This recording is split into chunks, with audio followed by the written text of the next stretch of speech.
Welcome back to Wigan Weekly, your go-to podcast for everything Wigan Athletic. We've got a packed episode today with 2 away day reactions, 2 home game previews, and the latest Latics news from around the web. As always, I'm Charlie.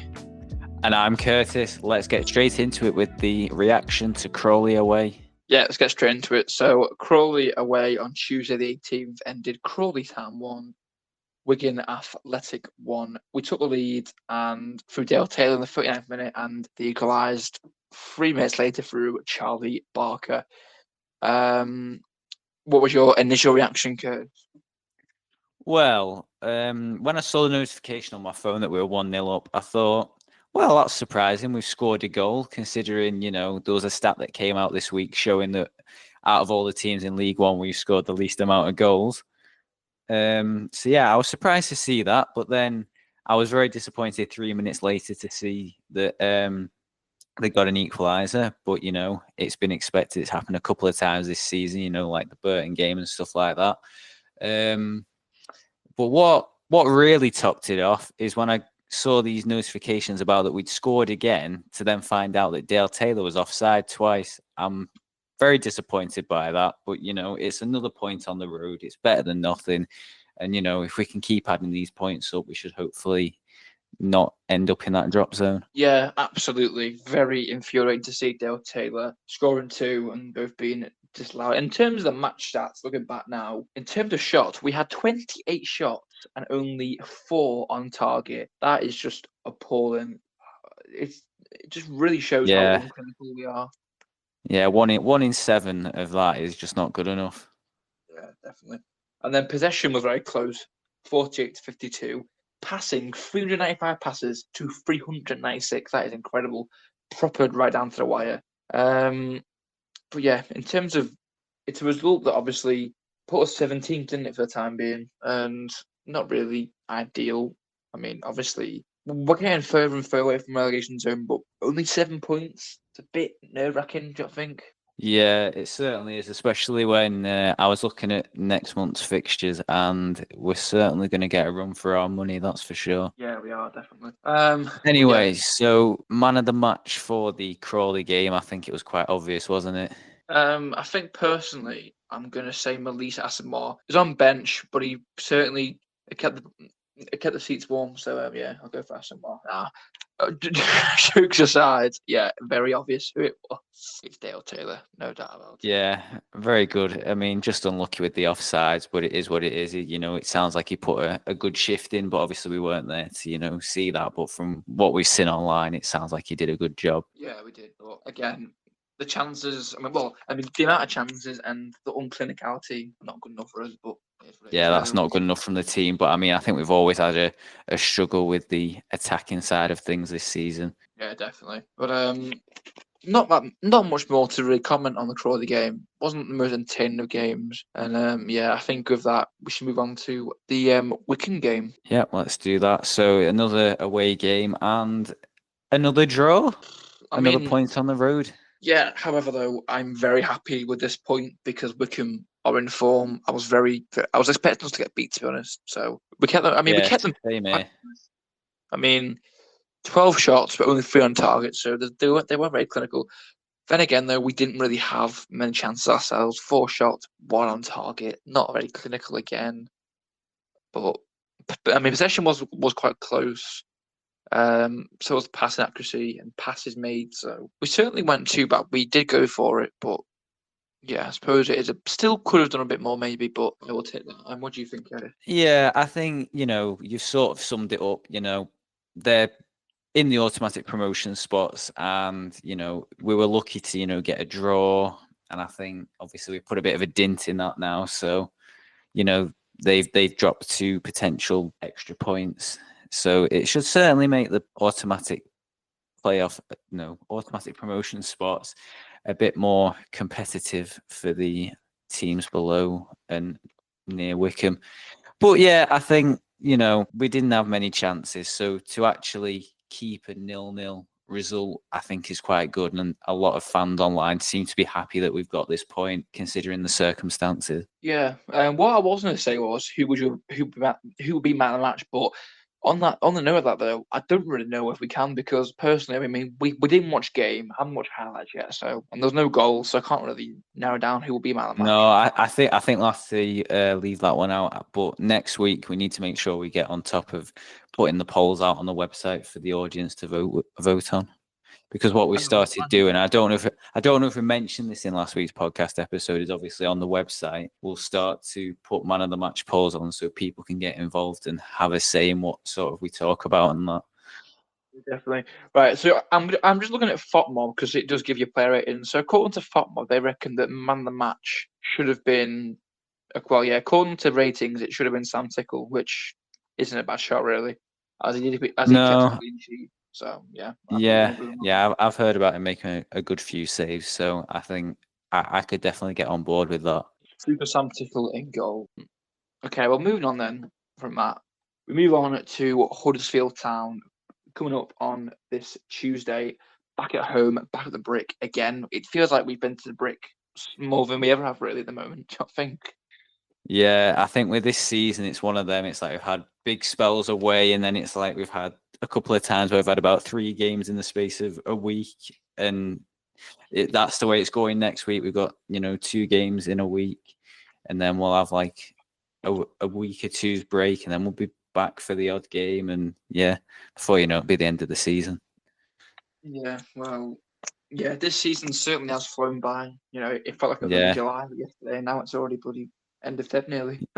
yeah. When we're 2/3 of the games have been played. Crazy. In terms of Huddersfield Town game, what are we thinking? Ooh. Now, Huddersfield were looking good at the beginning of the season, but I feel like their form's dropped off a bit because they currently sit 5th. So they're still in the playoff spots, but they've only won 2 of their last 5. They've also had 2 losses and a draw.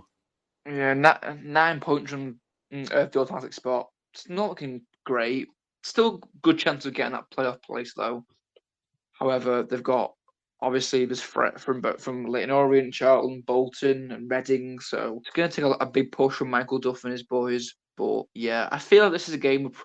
I think it'll go probably similarly to the Stockport game. Probably we'll keep it at 0-0, and it might just be a case of we can see 2 very poxy goals towards the end. But I don't know. I think prediction right now, I'd probably say 0-0. To be honest, I'd take 0-0 to be honest in this game. So would I, to be honest, because it was only very slim pickings last time. We just lost out 1-0 to them at their ground.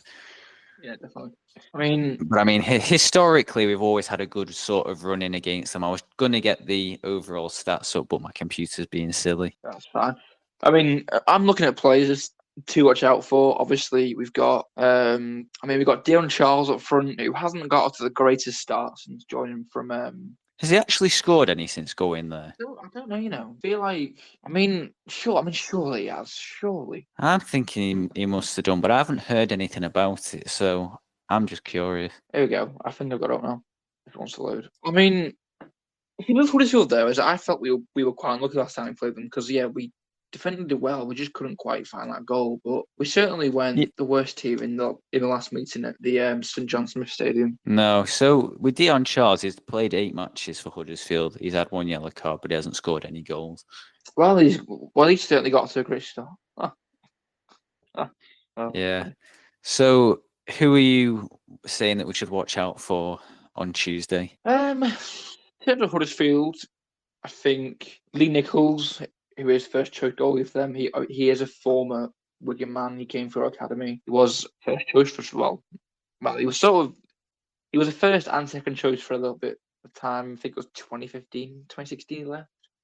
So we've got Lee Nichols, we've got defensively, we've got Matty Pearson, who is experienced from his time with Luton. He is a good defender, proper no-nonsense defender. We've got Tom Lees, who's there. We've got, thankfully, Ollie Turton's injured. He scored in the reversed fixture, but he is injured. We've got Jovan Hogg, captain, a proper CDM, strong, experienced, very good defensive brain. So he's one to watch out for. Ben Wiles, a good midfielder. Toby Kane, another brilliant player for his time with Burton last season. In terms of strikers, though, obviously, Dion Charles hasn't scored yet. There is Reece Healy, who is one of the better players. I'm not gonna. There is threat, but I think personally, there's more threat in that Wycombe team, to be honest. So, yeah, I'm confident we might be okay in this game. We'll probably hang on to a 0-0, but in an ideal world, 1-0, late goal or early goal. But realistically, Yeah, I got to think keep the 0-0. faith. Yeah, as George Michael said. Right, moving on to Saturday next week as well. Reading at home, 1st of March. Screams a draw that for me. I mean, I'm just thinking. I think it was one of our first away games, Reading this season. I think we got beat. Was it 1-0, 2-0? No, I think it was 2-0. Yeah, it was 2-0 for something 2 like that. 2-0 Yeah, for them. I remember that game because we got battered. I do remember that. It was a really bad performance. That. I think. But last season at our place, we did win 1-0. Yeah, we did. Yeah, we did. And then I think I want to say we got beat or we drew it at their place. This season, obviously, we lost at their place, but Yeah, I can't see what last season's was because it's not loading. In terms of Reading, obviously sat ninth at this time of recording on 50 points. They're currently 3 points from playoffs. They're 14 points from the automatic spot, so I don't think they're getting that. Form wise, they've not lost in the last 5. They've drawn 2. They've won 2, drawn 3. So the form's there. Again, he's doing a very good job at the moment. Noel Hunt. I mean, in terms of players to watch out for, because as I say, they've certainly rebuilt in the summer. They've done some good business. Players to look out for, obviously, they have got Joe Pereira, who is a great goalkeeper. You've got defensively, you've got the experience, Harley Dean. You've got Andy Idom, who was captain, of course, and right back. Brilliant experience from his championship days. You've got Charlie Savage in midfield, as well as Lewis Wing, who is one of, arguably, people would say, one of the League One's best players and midfielders. You've got the experienced Billy Bowden in on loan. And then obviously we've got Kelvin E, because I'm not going to try and pronounce his last name because I'll be here all day. But yeah, Reading do have talent, but in terms of the game, in terms of our next few games, out of Huddersfield and Reading, this is the game we should be winning. I think we're more than capable of getting a result at Reading. However, it just depends if Maloney improves or not. Because my point, I mentioned it to Freddie at the last game, is that I noticed a clear improvement. Maloney was. In fact, I just have interest. Why was Maloney not on the touchline for that few games? Why was he in the stands? I'm still so confused by that. I know, I'm baffled by that because he hasn't done anything. So Sent off, so I don't know. But what I will say is, I noticed a very clear improvement. We've played better, and I think it's genuinely the assistant manager. I mean, I know that it's still Maloney's word that goes, but I just think maybe there's little tweaks, maybe in terms of dialogue and the voice from the sideline, and maybe it is just Maloney was the problem. Because maybe, and the Fulham game was the best second half. Was the best half we've had of the season. yeah, definitely. Like whenever we put up against big opposition like that, we always try to get something out of it, and then we do the same on Derby Day as well. But every other game this season, it just seems like that level is not there. Yeah, definitely. But I just don't really know what the problem is at Wigan. I don't think it's a lack of quality. I think it's just a manager who is struggling to get the best out of a good team. Because Maloney, for me, hand on heart, question for you: do you think Sean Maloney plays attractive or entertaining football? I'm pretty sure that we briefly went over this last time, but Did we? I'll reiterate what I think about it. In terms of you saying about attractive football, on an average home game, I would say no, because you and Fred are obviously sat next to me. And what I tend to find is a good chunk of the game, you will just chat to each other and you'll forget what's going on in the game. So if these lads aren't drawing your attention, then I don't think it's attractive football. That is a really good point. That, to be fair, because well, I could probably yeah, because this is the thing. I could probably not be with the amount of games we've been to this season. I'd probably be on my hands and toes trying to count how many times you two have probably said that it's not attractive football. And even if I forget doing the picture, words, but yeah, what you've used similar words. No, I've used stronger words, but yeah, yeah. Attractive football. Yeah, right. So even with you two out the picture, I do feel myself personally that it's not attractive football.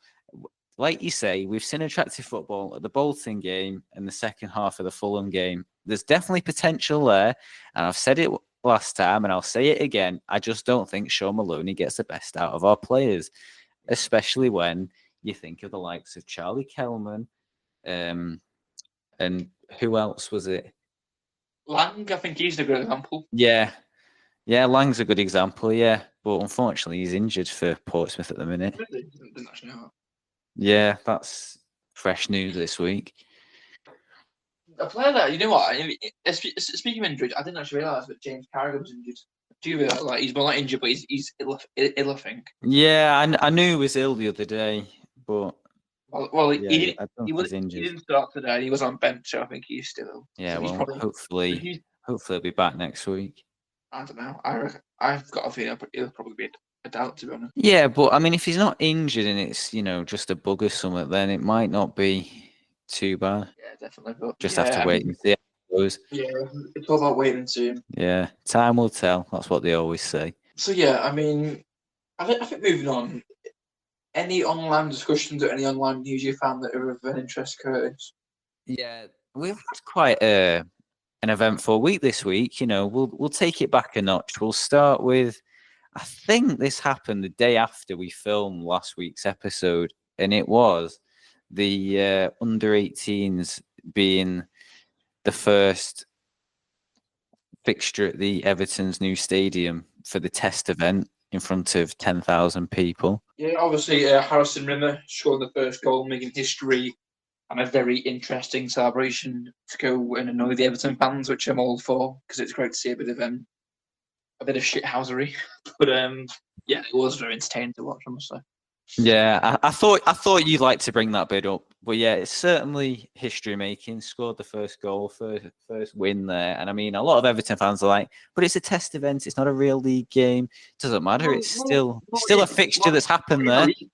Well, it is a league game because it is the Academy's league game. Was it, or was it a fixture? A friendly. I think it was a friendly, technically speaking, but like you say, a game is game. Right, yeah, but yeah, keep that. But yeah, Everton won't be too happy with that. But yeah, I think for the academy, very good for the lads. Good experience. Also, I mean, look at Harrison Rimmer.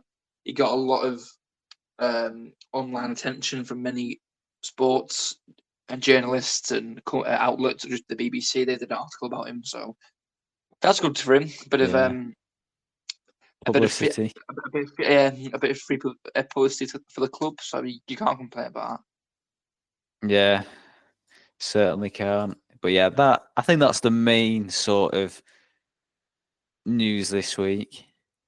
Obviously, there was another thing as well, which did actually happen on the same day of us recording the last podcast, which was Mike Danson. He did an interview for, I think it was the Times, and he had some interesting things to say. Yeah. But one of the main things was about he sort of avoided the question when he was asked on who he supports. Now, it's quite obvious that he supports Manchester United. Yeah. So, with that in mind, do you think that with our club being owned by someone who's interested in a completely different team, do you think it's a good idea? What? So right. So do I think Danson's put Man United's not a good image for the club? Yeah, in a way. I don't know. I mean, I would say that I'd say that the rivals. We played them a lot in the Premier League days, as well as the 2013 Community Shield game. We played them in the FA Cup in 2017. We met them again in friendlies in the FA Cup last season. So we certainly had our fair share of games against Man United. I mean, I wouldn't say it's too bad. At the end of the day, Danson has the Warriors and Wigan is his own thing. At the end of the day, if he went around, if he was getting interviewed or he was broadcasting about it online saying about Man United, but he doesn't know. He's not making it clear he's a massive Man United fan. So I don't think it's too bad. Fair enough. But obviously, when that came out, he referred to Wigan Athletic as just the Athletic, which sort of swayed a lot of people online as to whether, how he feels about the club, whether he cares or not. So, I do agree with that, to be fair. It certainly sparked a bit of thingy, and that's why I wanted to ask you about sort of what your thoughts on it were at first, and then give that bit of added context to see what you think. Well, I don't know. I'm not a fan of dancing. I don't think many people are. No one's been a big fan since day one. I mean, what I will say is I feel very sorry for the poor at Mike Dancing on Twitter who gets absolutely harassed by Wigan fans, but that's for a different I story. forgot about that. Well, I But, mean, the guy in the profile picture is wearing a Man United shirt, to be fair. I mean, maybe it's dancing had a bit of fun, but never. It might only speculation, but Yeah, well, I mean, but it's definitely not him. It's not him in the picture anyway. I could never. I could sit here and say about Mike Danson that he doesn't care. He's not very enthusiastic. He's very stingy in terms of money. He's a bit boring, and I feel like their sole focus is always going to be the Warriors. They bought Wigan as they saw it as, I think, a decent opportunity to, make a bit more of a reputation for themselves and get themselves known a bit more in Wigan. But so, if you think they're out there to get reputation, would you argue that they've been able to do so? Not really, no, because I feel like we've not done much really since. I mean, Danton's came in, yeah, fair enough. Last season we finished the season well, 12th place, but this season inconsistency. Fans aren't happy. They want Maloney out. I don't know. I think it. All I will say is that I do not think my Danton will be here long term. I think he'll be here for maybe. I mean, I'd love to say that he'll go at the end of the season and we'll get taken over by someone else, but that's not going to happen. I reckon he's here for at least another year. Maybe we'll get taken over by someone else. I hope so anyway. Maybe. You never know what's around the corner. And I mean, as a lot of people tend to say when they look for the positives, at least we've still got a club, which is the main thing. But it would be nice to. Yeah, we've got a club that aren't really, I don't know, not playing entertaining football. They're not doing enough. They're Yeah. not playing for the badge. I don't know. Yeah, you want to see a bit more ambition from back in the day. 100%. Yeah, I totally agree with you. And I think a lot of, the season ticket holders feel the same way. Well, this is our worst season since probably, I don't know, 2021 when we just stayed up. So yeah, I mean, it's not like it's been that long, but then when you look at how much we've done, we've won League One since then. We've been up to the Championship. Yeah, we've come back down. We've tumbled back down, but a bit did happen. Yeah, certainly. I mean, it would be nice to see us, have that ambition in the future season and potentially go back up to the Championship, and if not further, because it easily could be if gone. Yeah, I think like you say, and other people would say, in summer we definitely need to get a permanent striker in. Dare I say it again? But yeah, some nice ambitions, and I think that'd be good for the supporters, the players. Knowing that they'll be part of something, rather than thinking, oh, there's not much care in it each week in, week out. Because, like I said, in that letter that the season ticket holders got given at the beginning of the season, it was like, well, we want to be ambitious and eventually get back up to Championship and eventually the Prem. But with the past 2 seasons we've had since being taken over, the ambition, yeah, still to be shown in some aspects. But then again, we had a top half of the table finish last season. Maybe we're not going to replicate that this year, but definitely work to be done in summer. As last season, we were on a mandatory deduction. Going into that season, I think the main thing was everyone was like, we're going down. And you didn't really see much hope staying up. We got in, I mean, from August to October, we were in unbelievable form, really. We won almost majority of every game, I think. Yeah, certainly. And I mean, that's it. I think when we had the -8 deduction, it certainly gave the players a bit of drive to sort of get out of that 24 spot in the minus points, because it doesn't look good, But it doesn't.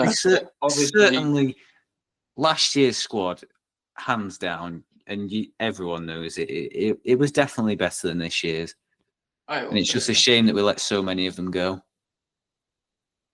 Well, I mean, the main problem is, again, just money. But I mean, you say about getting back to Championship. I think we're more than capable of doing that. I feel like the current team is more than capable. They just aren't playing, and that is because of Sean Maloney. Sean Maloney is not capable of taking this team to the next level. But when I think of us in the Championship, I mean, you look at the past few years, we've gone up to the Championship and we just haven't improved the team.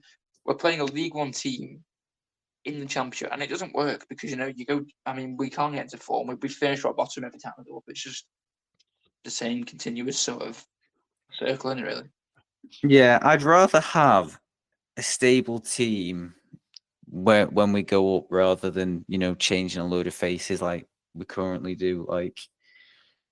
Like I say, end of last season we let loads of people go. If we want to get back up there, with especially with the amount of views we've got, we definitely need to sort of keep them all on and make sure that they don't leave. And then obviously once we've got familiar faces and they know what we're doing, what the formation is, what they've got to do, and we can eventually get there.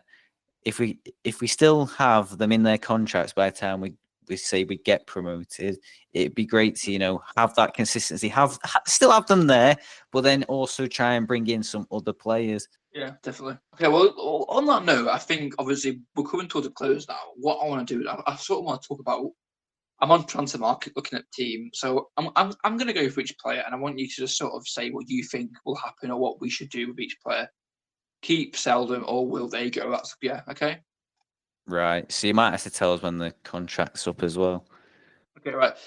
So Sam Tickle, his contract ends in June 2028. So he's got 3 years, 3.5, 3 and a bit years left. Do you think he will 100% go this summer? It's a tough one.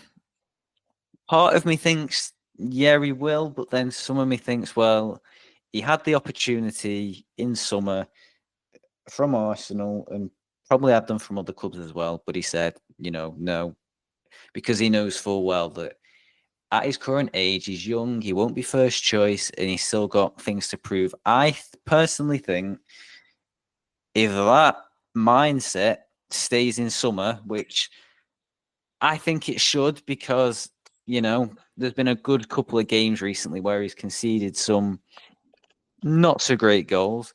I think we all look up to him because he is good, but I still think there's work to be done there. So I think he'll stay in summer. I'm very controversial with that, but I'm saying stay. I think if he's going to go anytime, probably be halfway through the season at the earliest. Yeah, okay. I can sort of see a bit of point. I mean, I do personally think he will go in the summer. I think he'll go to the Championship club, not a Prem club. He's not quite yet there. He's not quite there yet. But he will be soon enough. But yeah, I think he'll go to Prem club. Okay.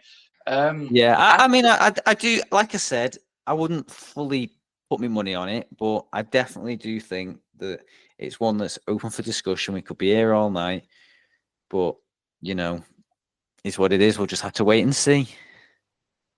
Definitely. Okay, so up next we've got Andy Lonergan. Now, do you see Andy Lonergan sticking around for another year? His contract ends in the summer. Do you see any point in keeping Lonergan? I mean, obviously he's a player sort of coach, so he's goalkeeping coach, and he can come in if we need him. But we've not really needed that so far. What do you think on that? Well, I don't think he'll ever, make a appearance for us in a league game or anything like that. I think, like you say, purely there to, be support, coach the other goalkeepers. I think he might stay on. I mean, if it's another short term one, I don't. He's very experienced with time at Everton and Liverpool, so it's not a bad shout, I think, to keep him on. No, absolutely not. And like you say, experience is everything, especially when we're trying to get all these youngsters in and teach them. No, definitely not. Okay, so Tom Watson, his contract ends this summer. Would you extend it or would you let him go? Right. Now with that one, we haven't really seen anything sort of from him apart from the Virtue Trophy, which obviously he conceded to Morecambe in the first game, wasn't great.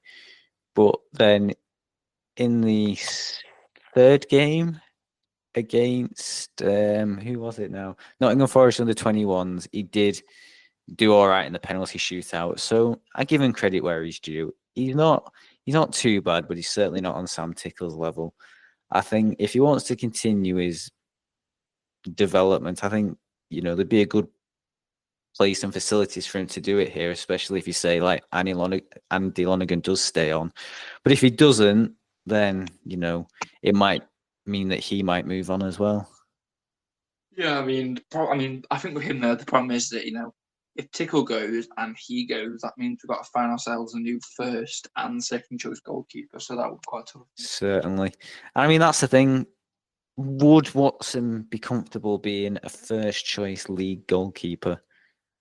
It wouldn't. In our league? Sam Tickle. We'd certainly replace Sam Tickle if we got rid of him. Yeah, there's a chance that we could do, but I'm just saying, in the likelihood that maybe we don't, because we haven't got a permanent striker. With loans on that. Yeah, I do understand what you mean, but I don't think Maloney's. I don't think Maloney's got it in him to keep Watson, because Tom Watson is nowhere near League One standard. He's about National League standard at best. Well, that's why I think if he does move on, I think he would opt for, actually getting some game time in a lower league. Yeah. Okay, Luke Chambers on loan from Liverpool. His second loan, loan expires in May, end of May. He's currently injured. Would you like to see him come back to Wigan next season? Obviously, I know it wouldn't be on loan. I think it would have to be a transfer. His current value is 1.5 million. What's your thoughts on that, Curtis? Like you say, we haven't seen much of him this season. It's been very unfortunate, but last season he was a fan sort of favourite in that squad, and I think he's young lad. He's got potential. It would be nice to see him come back, and if we could sign him as well, be nice. But will it happen? I don't think it will. No, I think 1.5 million is I think a fair price, but I think it's a sort of money that Wigan just won't probably spend. So yeah, I can't say up on that. Yeah. Like you say, it is a fair amount of money, but yeah, I think the club might be trying to, look at it in summer and see in which way can they spend the funds that they've got from all our player sales in the last season effectively. Yeah, definitely. Jason Kerr, current captain, his contract ends at the end of June 2026. So he's got just over a year and a bit. Do you think Kerr's safe in the summer? I think he will be. In any other window we've seen since, we sort of started supporting the club, I haven't seen much interest be shown on him from other teams. So I think we're pretty safe with him, to be fair. Yeah, I get that one. Same with Civic. His contract ends in June 2026. Do you see Civic sticking around for next season? Now this is an interesting one because I constantly see people online slating him. So if he looks at stuff like that, I wouldn't be surprised if he didn't want to stay on. But I think, sometimes you've got to bear in mind that a lot of our squad is obviously young and not got the experience to be at the top of the league. So, you've sort of got to give him the benefit of the doubt at the best of times. But in terms of him staying, no, I don't think he will. Okay. I think the problem with Civic, though, is he's a centre-back playing as a right-back. It's not his natural position. He can't be expected to do a great job there. But I do agree. Yeah, that's the thing. Sean Maloney, and I've said this before, I don't think he's getting the best out of his players, which is why I could see some of our players being driven away from our club because of that reason.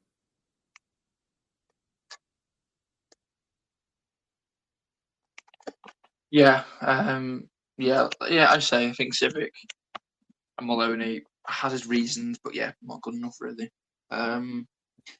Next up, Will Aimson, who obviously was the Charlie Hughes replacement, bought from Exeter in the summer. I'm not really a fan. He's aging. He's 30 years old now. He's not been. I think to replace a player like Hughes with him was a bit of a. I think a bit of a mock, really. What do you think of Aimson, Kurt? And do you think he'll stay for next season?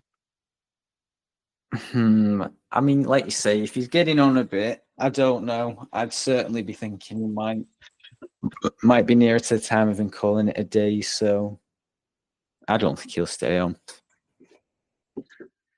Yeah, I give you that one. We are getting into a bit of time now. What I'm going to do is I'm just going to cut it to the players who have got contracts running out at the end of the season. So the next player Yeah, who I think would have been the better thing to do from the start, because obviously it's hard to predict. I mean, yeah, you can have an idea that some would leave before their contract goes up, but especially with the ones who don't attract as much interest, a lot can happen in the next year or 2 or 3. Yeah, okay. Okay, well with that then. Next up, we've got a contract expiring at the end of the season. It is Luke Robinson. What do you make of that? Luke Robinson, he seems like a promising young lad.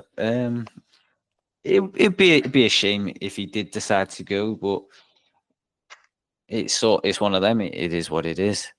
He's had some good spells, but he's also had some not so positive ones. But like I say, I try and keep positive about the players. And I mean, the thing with Luke Robinson as well is he can admit when the performance isn't great. So he's quite honest, and I like him for that. Yeah, honesty is the best policy. Okay, up next, expiring in the season, it is Stephen Sesnion. His contract is due to expire. I mean, surely he's a must. We've got to get him to stay, surely. Yeah, he's been pivotal because obviously he's one of the players we've kept since last season and that. So he's been in the squad long enough to know what the score is, how we tend to play, what our styles and visions are. Definitely one to try and keep in. Okay, up next, it is, God, there's not many. Scott Smith, his contract is due to expire. I would like to see him stay Scott Smith. I've had an opinion on him a lot, but he's a bit inconsistent, but I think he does a good job at the end of the day. What do you think? Yeah, it can be a case of inconsistency, but last season, unforgettable. He scored against Blackpool. Good enough for me. Yeah, I'll give you that. Speaking of Blackpool, Oliver Norburn on loan from our local rivals. So far, pretty good. His loan expires at the end of the season. I think I would like to see him down. To be honest, wouldn't you? Yeah, certainly. If he's not fitting in with, is it Steve Bruce? Yeah, that's different. Yeah, if he's not fitting in with his style of play, I think we should take him on. He does all right for us. Up next, Harry McHugh. I mean, I genuinely wouldn't really bother me what happens to McHugh, to be honest. No, I think a lot. Well, I think some people would feel the way you do, but then again, some would say, he's more of an academy player than what he is for the league. I know Sean's given him a couple of, the occasional start and the occasional sub on. I mean, he does do a fair bit of running around, but I think in terms of League One, more needs to be done if he wants to prove himself. Yeah, absolutely. Up next, in terms of leading into the season, Joe Adams, who is currently injured. His loan at Bradford City was cut short. What would you do with him? I mean, like I say, not really seeing much of him on the pitch to sort of judge him, but I think is he about 22? I think he's quite young as well. So I think maybe I'd probably put him out on loan again. If we kept hold of him, put him out on loan. Because I think he did all right at Bradford before the unfortunate injury. Yeah, he was alright to be honest. And he also played well for Morecambe last season on loan there as well. Up next is Owen Dale on loan from Oxford. We've not seen much of him yet. I think so far, I'm not really that impressed. I don't think he's one that will come back, but he's doing. At the end of the day, I think he's come in to do a job, and he's doing an okay job at the moment. But I can't see him sticking around. Can you? No. Um, Anyone else? Last couple now. Silko Thomas. I mean, he won't come back. I don't think the injury happened, didn't it? I think Yeah. he's unlikely to come back. Yeah. I think he just right, goes to another club next season. here's a good one. Callum McManaman. Yeah. I mean, you have quite a strong opinion on this. And you say he should hang up his boots because, I mean, fair enough. He's not had much play this season. He's mainly been used as a substitute. But I mean, notable example, Peterborough game. He was like the oldest player on that pitch, but he showed the most attacking threat and actually scored. He's always, had that status as a club legend because he's proved himself over these years and the spells he's had at our club. And even when he's not been at our club, like when he was at West Brom, I think he did all right back then as well. So he's always going to have that club legend status. And it would be nice if he did want to be used as a bit more of a sub next season. But if not, I think we should definitely get him as a member of backroom staff, helping the players train. Yeah, I completely agree with that. I think it would suit him. I think it would suit learning. They're clearly good friends, obviously, from a relationship back to their Wigan days, playing together on the same pitch. So yeah, I think it will make sense for that. Final two, Dale Taylor. I know you like him. Yeah, get on the phone to Nottingham Forest at the end of the season, lad. He's been good, but again, I can't see it happening. I mean, he's valued 900k. Again, that's money I can't see Wigan spending. Yeah, but like you say, in the summer, we're not going to have a permanent striker. And that is going to probably be one of the board's top problems. I mean, I know we've been in the loan market a lot in the past sort of 2 seasons since new ownership came in, but Sean Maloney has said in articles online that he wants to sort of not do loans because he doesn't like it. So I think in summer, permanent striker is probably going to be something that the club are going to want to aim for. Yeah, okay. I think with that, finally, Will Goodwin. I don't know. Probably not at all. No, yeah. Isn't he injured? I don't know. I don't know. Don't know. Days of the day, and I think it was him, but I can't remember. Okay, I think with that, we've spoken enough. Thanks for watching, guys.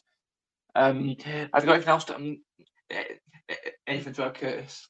And with that, that's a wrap. Thank you for watching this week's episode of Wigan Weekly. As always, make sure to, share, give us your thoughts on either social media or on our website on the contact form. And also make sure to just have a look on the website as well, because we'll have like the man of the match polls and other stuff there that you can, get involved with, because it'd be great to have some feedback, wouldn't it, Charlie? Yeah, definitely. So with that, that's it for this week, and we'll see you in the next one.